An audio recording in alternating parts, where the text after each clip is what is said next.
Hey guys, today's story is about a DM that watches a little bit too much anime. It was a dark and stormy night.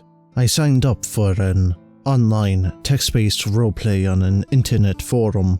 It was an original story set in an anime-inspired superhero school. Pretty basic stuff. Tired of getting my female PCs molested or forced into unwanted romances, I created a gay male character. It seemed like a good idea. I thought no one would try to force my character into a straight relationship, and no one would be brave enough to initiate a gay one. But I was wrong about the first thing. The roleplay started, and I met with the other players and a DMPC called Dante with an anime face claim. Most of the player characters had low to mid-tier powers, such as food summoning for one of them, and small area weather control for mine. But he was an immortal half-demon with magical powers who could raise legions of undead. The game died shortly before the last part became truly relevant though. In the first fight, the bad guys were attacking the school. And for plot reasons, the teachers couldn't help us. One of the attackers was a big demon guy who had been defeated by the DMPC, who had entered his super-powered dark form. Another was a creepy preteen girl with electricity and flight powers. After evading her electricity blasts by creating a mist cover, I managed to hit her in the head with a flying roof tile. This caused her to fall from about 40 meters, and the DM wanted me to decide whether I wanted to save her or let her plummet to death. But I didn't reply in time due to school stuff. So she survived the fall anyways. And that is where the story got weird. Because even though canonically the DM described the girl as surviving through pure luck, she was treating my character as though he had saved her.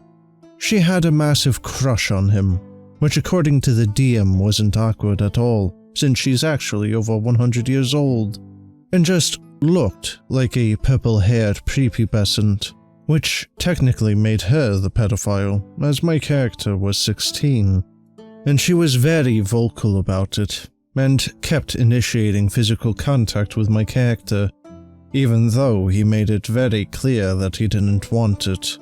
She kept holding his hands and climbing onto his lap and falling asleep there, or pretending to do just that.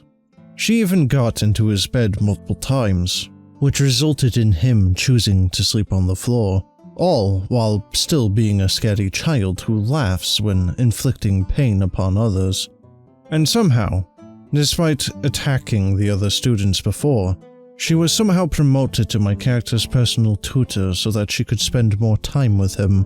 And this went on until the game died from natural causes, which wasn't very long. And during it, we were mostly followed by the DMPC, who was clearly the main character around whom the plot was centered. I stayed for the player-on-player interaction, which was pretty fun, but ultimately not worth the reverse child molestation. And if you're a DM that doesn't insert lolly fantasies into your game, thank you for not making the world a worse place.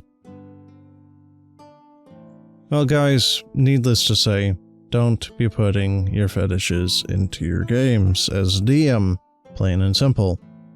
This isn't the first story I've done involving people putting lolly vampires or any of that kind of crap into their games, and I don't think this will be the last. But that's the end of the story. If you enjoyed it and would like to listen to more, make sure you subscribe and stay tuned for future videos. But, as always, have a good one.